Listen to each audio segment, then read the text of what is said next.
Man da'ani fir rakha'i ajabtuhu fi syiddah. Siapa yang memohon kepadaku pada saat dia senggang, aku akan penuhi kebutuhannya pada saat lagi sempit. Wa man sa'alani a'taitu. Dan siapa yang memohon kepadaku pasti aku akan beri, kata Allah. Wa man tawadha'a li rafa'tu. Dan siapa yang merendah karena aku akan angkat derajatnya. Wa man tafarraga li rahimtu. Dan siapa yang meluangkan waktu untuk ibadah kepadaku, aku akan kasihi dia. Wa man istaghfarani ghafartulah. Dan siapa yang memohon istighfar kepadaku, memohon ampun, aku pasti akan memaafkan kesalahannya. A'udzu billahi minasy syaithanir rajim.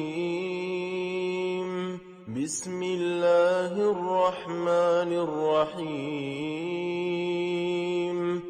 Pada kesempatan ini kita akan bahas tentang keajaiban istighfar. Saudaraku seiman, banyak sekali ayat Al-Quran dan hadis Nabi SAW mengingatkan masalah ini. Dan juga kita akan dengarkan nanti perkataan para salafus salih tentang keajaiban istighfar dan dahsyatnya. Begitu juga insya Allah kita akan sebutkan apa yang didapatkan pada saat seseorang melazimkan istighfar itu. Mungkin sebagian orang terlintas di benaknya, istighfar kami semua sudah tahu, tapi pertanyaannya, apakah anda sudah rutinkan? Nanti akan lebih jelas insya Allah dengan statement para ulama salaf tentang masalah ini. Beranjak bahasan kita, saudaraku seiman, perintah Allah subhanahu wa ta'ala kepada Nabinya Muhammad sallallahu alaihi wa ala alihi wa sahbihi wasallam yang sudah diampuni dosanya yang lalu dan akan datang.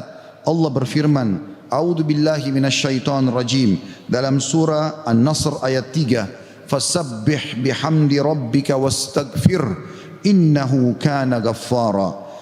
Maka bertasbihlah engkau hai Muhammad dengan memuji Tuhanmu dan mohon ampunlah kepadanya. Padahal Nabi Muhammad SAW sudah diampuni dosa-dosanya yang lalu dan akan datang. Sesungguhnya dia Allah adalah zat yang maha penerima taubat. Juga dalam ayat yang lain, dalam surah Muhammad ayat 19, Allah memerintahkan Nabinya Muhammad SAW istighfar. A'udzu billahi minasyaitonir rajim wastaghfir li dzambik walil mu'minina wal mu'minat wallahu ya'lamu mutaqallabakum wa mathwaakum. Dan mohonlah ampun bagi dosamu hai Muhammad dan bagi dosa orang-orang beriman laki-laki dan orang beriman perempuan, dan Allah Maha mengetahui tempat kamu berusaha dan tempat tinggalmu. Juga baginda Nabi sallallahu alaihi wa ala alihi wa sahbihi wasallam bersabda, wallahi inni la astaghfiranna Allah wa atubu ilahi fil yawmi aktsara min 70 marrah. Demi Allah, padahal beliau tidak butuh untuk sumpah, tapi untuk memastikan tentang pentingnya pengucapan istighfar di lisan setiap orang di antara kita. Beliau mengatakan, demi Allah, aku selalu beristighfar kepada Allah. Artinya pengucapan permohonan maaf kepada Allah dan bertaubat kepadanya. Maksudnya mengucapkan ikrar tidak akan mengulangi kesalahan dalam setiap harinya lebih daripada 70 kali. Dan hadis ini hadis sahih diriwayatkan oleh Imam Muslim. Juga dalam riwayat yang lain Nabi SAW sebutkan fil yaumi mi'ata marrah, dalam setiap hari sampai 100 kali. Saudaraku seiman, para ulama salaf menjelaskan kepada kita bagaimana kedudukan istighfar. Bermula dari perkataan sahabat yang mulia Abu Musa al-Ash'ari radhiyallahu anhu. Beliau mengatakan, dahulu kita memiliki dua pelindung dari azab atau siksaannya Allah. Salah satunya telah pergi, yaitu keberadaan Rasulullah sallallahu alaihi wa ala alihi wa sahbihi wasallam di tengah-tengah kita. Selama Nabi masih hidup SAW, mereka tinggal datang ke Nabi mengatakan mohon ampunlah untuk kami. Tapi sekarang Nabi sudah meninggal, maka sudah hilang satu kesempatan itu untuk menghilangkan azab, gangguan, gempa, banjir, bencana, kesulitan, wabah seperti sekarang. Dan tersisa satu, yaitu istighfar. Apabila ia juga telah pergi dari lisan seseorang di antara kita, maka niscaya kita binasa. Rabi' ibn Haytham rahimahullah, seorang ulama tabi'in berkata, merendahlah kalian kepada Rabb kalian berdoalah kepadanya dikala senggang. Maka Allah telah berfirman dalam hadis qudsi, man da'ani fir rakha'i ajabtuhu fi syiddah. Siapa yang memohon kepadaku pada saat dia senggang, aku akan penuhi kebutuhannya pada saat lagi sempit. Wa man sa'alani a'taitu, dan siapa yang memohon kepadaku pasti aku akan beri, kata Allah. Wa man tawadha'a li rafa'tu, dan siapa yang merendah karena aku akan angkat derajatnya. Wa man tafarraga li rahimtu, dan siapa yang meluangkan waktu untuk ibadah kepadaku, aku akan kasihi dia. Wa man istaghfarani ghafartulah, dan siapa yang memohon istighfar kepadaku, memohon ampun, aku pasti akan memaafkan kesalahannya. Sahal radhiyallahu anhu telah berkata tentang istighfar dalam menghapus dosa. Beliau mengatakan, permulaan istighfar adalah pengampunan atau mengingat, memanggil Allah. Kemudian akan bergantung kepada Allah, lalu kemudian tidak akan mengulangi kesalahan-kesalahan. Ibnul Jauzi berkata rahimahullah, iblis berkata, aku membinasakan anak cucu Adam dengan dosa, dan mereka membinasakanku dengan istighfar dan ucapan la ilaha illallah. Manakala aku melihat hal itu pada mereka, aku tanamkan hawa nafsu pada mereka, di mana mereka berbuat dosa tapi mereka tidak beristighfar, karena mereka mengira diri mereka telah berbuat baik. Dan kata para ulama menanggapi statement Ibnu Jauzi rahimahullah, yang pertama syaitan tanamkan adalah supaya manusia lalai berbuat dosa. Pada saat dia sudah berbuat dosa, syaitan akan lalaikan dia supaya tidak istighfar, karena istighfar adalah kata kunci dihilangkan dosa tersebut dan akhirnya azab Allah tidak datang. Qatadah rahimahullah berkata, Al-Quran menunjuki kalian penyakit dan juga obat sekaligus untuk menyembuhkan kalian. Penyakit kalian adalah dosa-dosa, dan obat penyembuh kalian adalah istighfar. Permasalahan apapun akan selesai dengan istighfar. Andai saja sebuah wilayah disepakati dari pemimpinnya sampai masyarakatnya memasyarakatkan dan membudayakan istighfar di lisan mereka, di meja-meja makan mereka, di halaman rumah mereka, di meja-meja kerja mereka, di masjid mereka, di pasar mereka, demi Allah wahai saudaraku seiman, permasalahan di wilayah itu akan selesai semuanya dan rezeki akan terbuka seluas-luasnya. Anda akan dengarkan nanti kurang lebih 9 manfaat daripada istighfar itu sendiri. Ali radhiyallahu anhu berkata, sahabat Nabi yang mulia ini berkata, yang aneh adalah orang yang binasa padahal keselamatan ada bersamanya. Orang bisa kena gempa, banjir, penyakit kronis, kemiskinan, kesusahan hidup. Kata Ali radhiyallahu anhu, yang aneh adalah orang yang binasa padahal keselamatan ada bersamanya. Lalu beliau ditanya radhiyallahu anhu, apa keselamatan yang Anda maksudkan? Kata Ali radhiyallahu anhu, istighfar. Beliau juga berkata, tidaklah seorang hamba diilhami oleh Allah subhanahu wa ta'ala untuk beristighfar, Allah tidak mudahkan lisan Anda mengatakan astagfirullah, itu saja. Kata beliau, kecuali Allah memang berkehendak untuk menyelamatkannya atau tidak mengazabnya. Seseorang soleh juga berkata, hamba berada di antara dosa dan nikmat, keduanya tidak akan menjadi baik kecuali mensyukuri nikmat dan istighfar dari dosa-dosa. Juga Luqman al-Hakim yang terkenal, Allah namakan surah Luqman atas namanya. Dia berkata kepada putranya, wahai anakku, Allah memiliki beberapa waktu tidak ditolak orang untuk meminta pada waktu itu, seperti antara azan dan iqamah, seperti sepertiga malam, saat hujan turun dan seterusnya. Maka perbanyak istighfar pada saat itu. Beliau bukan menyuruh anaknya minta hajat, tapi disuruh beristighfar. Karena dengan istighfar ternyata hajat-hajat kita walaupun kita tidak minta dipenuhi oleh Sang Pencipta Allah Subhanahu wa taala. Ibunda mulia Aisyah radhiyallahu anha, Ummul Mukminin, berkata, tuba, kegembiraan, kebahagiaan bagi siapapun yang mendapatkan istighfar tertulis indah banyak di buku amalnya. Abu Al-Minhal juga berkata rahimahullah, tidaklah seorang hamba didampingi di dalam kuburnya oleh pendamping yang lebih dicintai daripada istighfar yang dia ucapkan semasa hidupnya. Al-Hasan Basri berkata rahimahullah, perbanyak istighfar di rumah-rumah kalian, di meja-meja makan kalian, di jalan-jalan kalian, di pasar-pasar kalian, di majlis-majlis kalian, karena kalian tidak tahu kapan ampunan akan turun. Seorang Badui berkata, siapa yang ingin menjadi tetangga kami di tanah kami, hendaklah memperbanyak istighfar, karena istighfar adalah awan tebal yang mengandung air atau hujan yang lebat, maksudnya rezeki. Andai saja kita fahami statement ini, saudaraku seiman, mungkin beranjak dari Pak Bupati hafizahullah, pemimpin wilayah Goa, semoga Allah jaga beliau, dan juga seluruh masyarakat Goa ini, apalagi kalau seluruh wilayah Indonesia bisa menanamkan ini, selalu saling berwasiat, pemimpin kepada masyarakat, masyarakat kepada seluruh tetangganya, setiap orang kepada keluarganya, ayo perbanyak istighfar. Setiap lagi diam, jangan cuma diam, astagfirullah wa atubu ilaih, itu saja. Berapa banyak orang, tadi saya dapat informasi masyarakat gua kurang lebih kalau tidak salah 800.000. Kalau 800.000 orang anggap yang muslimnya misalnya 700.000 saja, semua beristighfar satu orang satu kali saja, ada 700.000 istighfar naik ke langit. Bukankah itu akan mendatangkan rezeki kepada kita? Bukankah itu pasti akan mengangkat wabah dan permasalahan yang kita hadapi? Demi Allah iya, saudara. Jawabannya demi Allah iya. Tinggal anda mau amalkan atau tidak.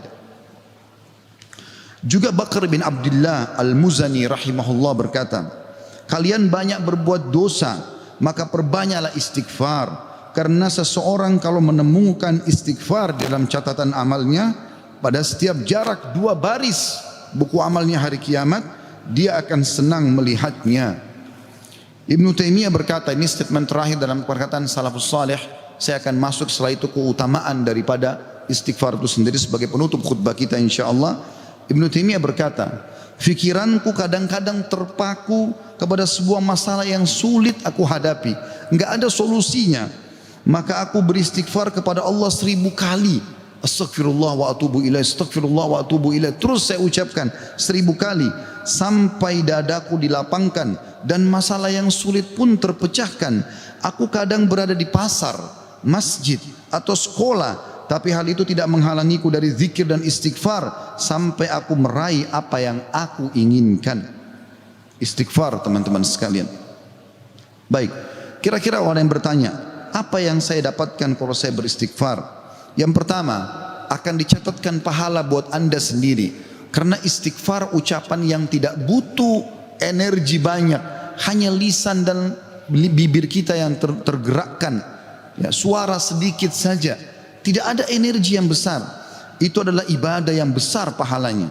Allah subhanahu wa ta'ala memerintahkan kita dan memerintahkan juga Nabinya Muhammad sallallahu alaihi wasallam untuk beristighfar kepadanya. Allah berfirman di dalam surah Mu'min ayat 55, a'udzu billahi minasyaitonir rajim, fasbir inna wa'dallahi haqqun wastaghfir li dzambik wastaghfir li dzambika wasabbih bihamdi rabbika bil asyi wal ibkar. Maka bersabarlah kamu, hai Muhammad dan pengikutmu, dalam melalui kehidupan dunia dengan segala macam cobaannya. Toh ada kehidupan akhirat yang akan abadi dengan nikmat.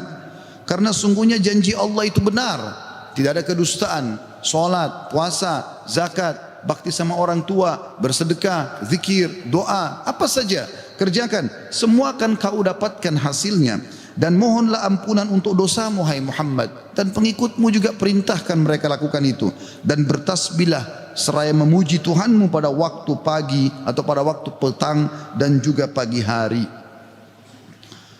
Kemudian juga Allah mengatakan dalam surah Al-Muzammil ayat 20, a'udzubillahi minasyaitonir rajim, wastaghfirullah innallaha ghafurur rahim, dan mohonlah selalu ampunan kepada Allah, istighfar, sesungguhnya Allah Maha Pengampun lagi Maha Penyayang. Dan yang terakhir ayat Al-Qur'an adalah Al-Imran 133. Tentu ayat banyak sekali tapi saya singkatkan di sini karena khutbah Jumat. A'udzu billahi minasyaitonir rajim. Wasari'u ila magfiratin min rabbikum wa jannatin arduhas samawati wal ardu iddat lil muttaqin. Dan bersegeralah kamu kepada ampunan dari Tuhanmu dan kepada surga yang luasnya seluas langit dan bumi yang disediakan untuk orang-orang beriman. Yang kedua, saudaraku seiman, istighfar sebab utama datangnya rezeki. Allah menyebutkan dalam Al-Quran, ya, apa yang diucapkan oleh lisan nabinya yang mulia Nuh alaihissalam dalam surah Nuh ayat 10 sampai ayat 12. A'udzu billahi minasyaitonir rajim. Faqultu astaghfiru rabbakum innahu kana ghaffara yursilis samaa 'alaikum midrara wa yumditkum bi amwalin wa banina wa yaj'al lakum jannatin wa yaj'al lakum anhara. Maka aku berkata kepada kaumku, ya Allah, kata Nabi Nuh, mohonlah ampun kepada Tuhan kalian. Sesungguhnya Dia Allah adalah Maha Pengampun. Niscaya dengan mohon ampun istighfar kalian itu, Dia Allah akan mengirimkan hujan kepadamu yang lebat dan memperbanyak harta juga anak-anakmu dan mengadakan untukmu kebun-kebun dan mengadakan di dalamnya sungai-sungai. Juga dalam surah Hud ayat 52 Allah Subhanahu wa taala berfirman, A'udzu billahi minasyaitonir rajim. Ya qaumi, Nabi Hud berkata alaihissalam, ya qaumi astaghfiru rabbakum thumma tubu ilaihi yursilis samaa 'alaikum midrara wa yazidkum quwwatan ila quwwatikum wa la tatawallaw mujrimin. Hai kaumku, kata Nabi Hud alaihissalam, banyaklah mohon ampunlah kepada Tuhan kalian dan bertobatlah kepadanya. Niscaya pasti dengan istighfar dan tobat kalian Dia menurunkan hujan yang sangat deras atasmu. Maksudnya subur. Hujan bukan mematikan tapi membawa berkah. Dan Dia akan menambahkan kekuatan kepada kekuatanmu. Fisikmu akan kuat, fikiranmu, jiwamu akan sehat. Dan janganlah kamu berpaling dengan berbuat dosa. Al-Qurtubi rahimahullah berkata tentang tafsir surah Hud ayat 52, di dalam ayat-ayat ini terdapat dalil bahwa istighfar digunakan untuk meminta rezeki dan hujan. Juga Ibnu Katsir berkata rahimahullah dalam tafsir beliau surah Hud ayat 25, jika kalian bertobat dan memohon ampunan kepada Allah serta kalian mentaatinya, niscaya Allah akan memperbanyak rezeki kalian, memberikan kalian minum dengan nikmat-nikmat langit, mengeluarkan untuk kalian nikmat-nikmat bumi, menumbuhkan untuk kalian tumbuh-tumbuhan, mengalirkan untuk kalian air, dan menjadikan untuk kalian kebun-kebun. Di dalamnya terdapat berbagai macam buah-buahan, dan Dia menyelingi di antara kebun-kebun tersebut sungai-sungai yang mengalir. Yang ketiga, saudaraku seiman, istighfar sebab masuk ke dalam surga. Sebagaimana kita sudah tahu bersama-sama, salah satu zikir pagi dan petang yang sangat dianjurkan adalah membaca Sayyidul Istighfar, tuannya istighfar, yaitu lafadznya sebagaimana dinukil dari Nabi SAW. Beliau mengatakan, Allahumma anta rabbi la ilaha illa anta khalaqtani wa ana abduka wa ana ala ahdika wa wa'dika mastata'tu a'udhu bika min syarri ma sana'tu abu'u laka bi ni'matika alayya wa abu'u bidzambi faghfirli fa innahu la yakfiru dhunuba illa ant. Yang artinya, ya Allah, sungguhnya Engkau adalah Rabbku, penciptaku. Tidak ada Tuhan yang berhak disembah kecuali Engkau. Engkaulah yang telah menciptakanku dan aku adalah hambamu.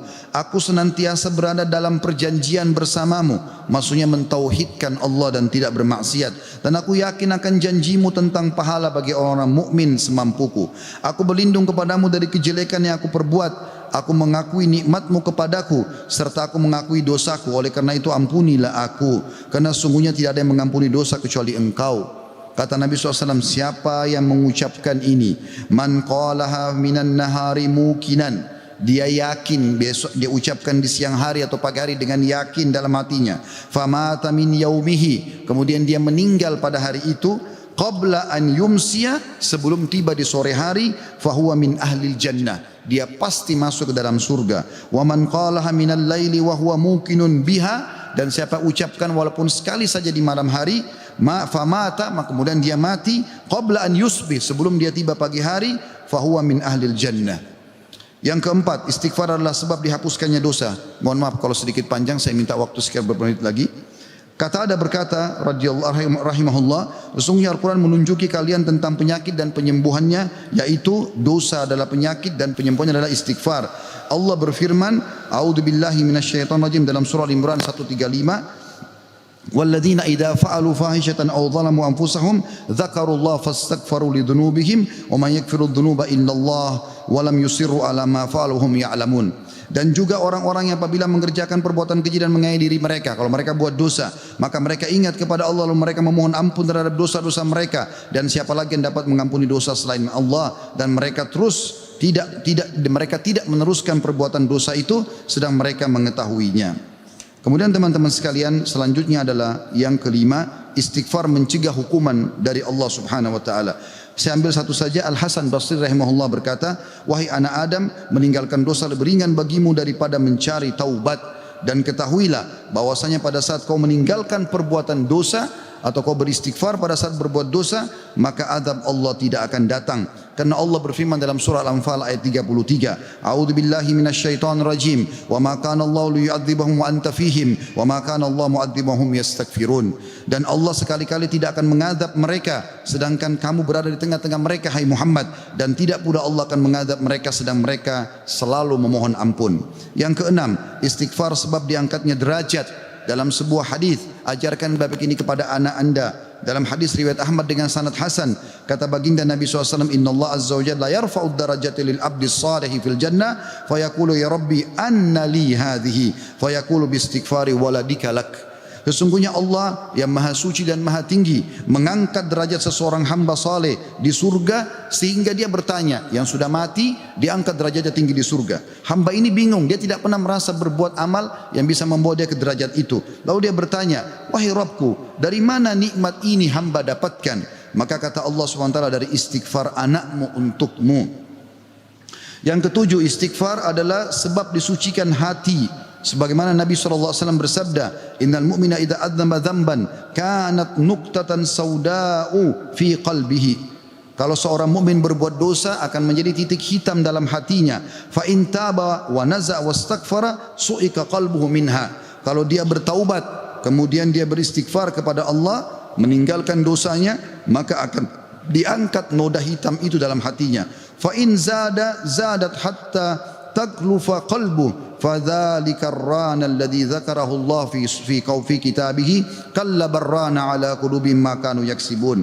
Dan kalau seandainya dia bertaubat dan meninggalkannya serta beristighfar, hatinya kembali bersih darinya, dan kalau dia tambah melakukan dosa, maka bertambah pula titik hitam itu sampai menutupi seluruh hatinya. Dan itulah makna kalimat ar-ran dalam firman Allah Subhanahu wa taala, sekali-kali apa yang selalu mereka usahakan itu menutupi hati mereka. Surah Al-Mutaffifin ayat 14. Dua poin yang terakhir teman-teman sekalian, yang ke-8 adalah istighfar sebab memperoleh anak dan keturunan. Dinukil dalam sebuah riwayat disebutkan oleh Abu Hanifah rahimahullah dalam musnadnya, bahwasanya seseorang datang mengeluh dari Jabir bin Abdullah radhiyallahu anhu. Seseorang mengeluh kepada Nabi SAW lalu berkata, ya Rasulullah, ya sesungguhnya aku, orang semua punya anak tapi aku sendiri yang tidak punya anak. Maka kata Nabi SAW, mana kau dari dua senjatamu, memperbanyak sedekah dan istighfar, maka dengannya kau akan diberikan rezeki. Kata Jabir bin Abdullah, orang itu pun mengamalkan, lalu saya menyaksikan orang itu dikaruniai 9 orang anak, semuanya laki-laki. Kesembilan dan terakhir adalah istighfar sebab menikmati kesehatan dan kekuatan. Sebagaimana dijelaskan dari dalam surah Hud ayat 52, dan sudah saya bacakan tadi ayatnya, saya tidak ulangi, tapi potongan ayatnya adalah yazidkum quwwatan ila quwwatikum. Istighfar menyebabkan bertambahnya kekuatan di atas kekuatan. Izinkan saya teman-teman sekalian menyampaikan sebuah kisah yang berhubungan dengan masalah ini, atau dua buah kisah ringkas. Ada seseorang di Irak dulu pernah berdagang, kemudian dia menemukan semua pedagang di pasar laku barangnya kecuali dia, dan dia orang miskin. Dia mengatakan, saya pun duduk di dekat barang saya sampai menjelang sore belum laku-laku. Maka tiba-tiba saya mengingat firman atau sabda Nabi SAW, man aksara istighfar, siapa yang memperbanyak istighfar, ja'alallahu lahu min kulli hammin faraja, Allah akan berikan kelapangan dari setiap kesedihannya, wa min kulli dikin makhraja, dan jalan keluar dari setiap masalahnya, dan juga razaqahu min haitsu la yahtasib, maka Allah akan berikan rezeki dari tempat tidak disangka-sangka. Maka dia bilang, saya pun beristighfar kepada Allah, dan terjadi satu keajaiban yang luar biasa. Ternyata datang kepadaku hampir seluruh pedagang pasar datang, dan mereka memperebutkan barang daganganku.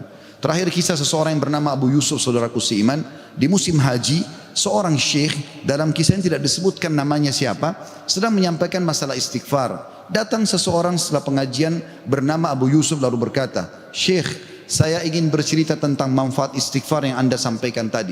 Kata syekhnya, silakan. Dia bilang, "Saya menikah bertahun-tahun tidak punya anak sama sekali. Dan saya sama istri saya sedih.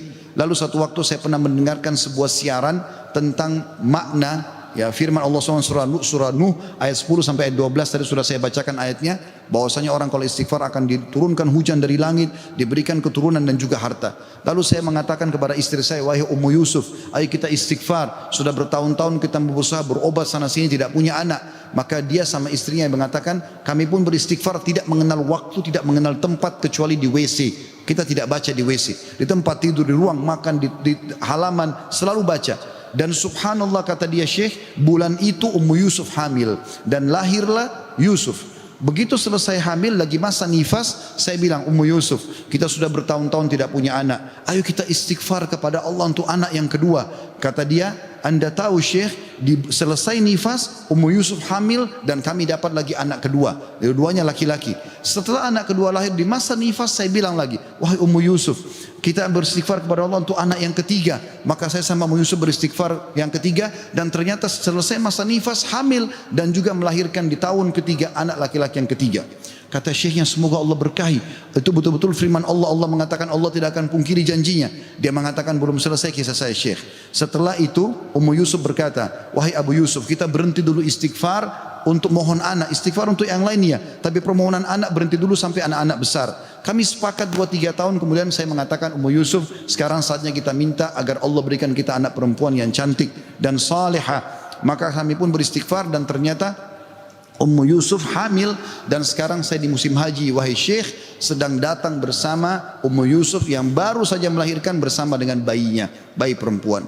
Aqulu qauli hadza, saya sudah mengucapkan perkataan saya ini, wa astaghfirullah li wa lakum, dan saya beristighfar kepada Allah, mengajak jamaah istighfar kepada Allah, fastaghfiruhu innahu huwal ghafurur rahim. Beristighfarlah sungguh Dia Maha Pengampun dan juga Maha Pengasih. Alhamdulillah wassalatu wassalamu ala Rasulillah. Segala puji dan puja kehadirat Allah Subhanahu wa taala, juga salawat dan taslim kepada Nabi besar Muhammad sallallahu alaihi wa ala alihi wa sahbihi wasallam. Hari Jumat adalah hari yang mulia saudaraku seiman, dan ada waktu mustajab doa. Dalam dua riwayat, yang pertama riwayat Imam Muslim, kata Nabi SAW, tidak ada seorang muslim pun berdoa di hari Jumat kecuali diijabah, dan kejarlah pada saat khatib di khutbah kedua sampai diiqamahkan solat. Makanya semua khatib pasti berdoa di khutbah kedua. Yang kedua riwayat An-Nasai, kata Nabi SAW, Jumat ada 12 waktu, tidak ada seorang muslim yang berdoa kecuali diijabah sama Allah, dan perbanyak doa selepas asar sampai terbenam matahari. Maka jangan kita sia-siakan waktu mustajab ini. Mari kita hadirkan hati dan pikiran kita untuk berdoa kepada Allah Subhanahu wa taala, semoga Ia mengijabahnya. Alhamdulillahi Rabbil Alamin. Kami memuji-Mu ya Allah sebagaimana layak Kau dipuji sebagai pencipta. Dan juga kami mengucapkan salam hormat kami kepada Nabi Muhammad sallallahu alaihi wasallam sebagaimana Engkau telah mengucapkan salam hormat kepadanya. Ya Allah, kami tidak berkumpul di salah satu rumah-Mu ini kecuali karena ingin menjalankan perintah dan kewajiban yang Kau bebankan kepada kami. Maka ikhlaskan niat kami dan terimalah seluruh amal-amal soleh yang pernah kami kerjakan, baik kami ikhlas atau kurang ikhlas, yang sedang kami kerjakan, yang akan kami kerjakan sampai menjelang ajal datang nanti. Sesungguhnya la haula wala quwata illa bik, kami tidak punya daya dan kekuatan kecuali dengan izin-Mu. Ya Allah, ampunilah seluruh dosa-dosa kami, dosa kedua orang tua kami, dosa seluruh kerabat-kerabat kami, dosa seluruh kenalan-kenalan kami, bahkan dosa seluruh muslimin dan muslimat, mukminin dan mukminat yang hidup dan juga yang sudah meninggal. Ya Allah, janganlah Engkau bubarkan kami dari solat Jumat yang mulia ini kecuali Engkau telah bersihkan dosa-dosa kami, dan Engkau ganti semuanya menjadi pahala dengan izin-Mu, karena Engkau telah mengucapkan dalam satu firman-Mu, ulaika alladhina yubaddilullahu sayyi'atihim hasanat. Mereka adalah hamba-hamba yang Allah ganti dosa-dosanya menjadi pahala. Ya Allah, jadikan negara kami Indonesia negara yang aman, tentram, damai.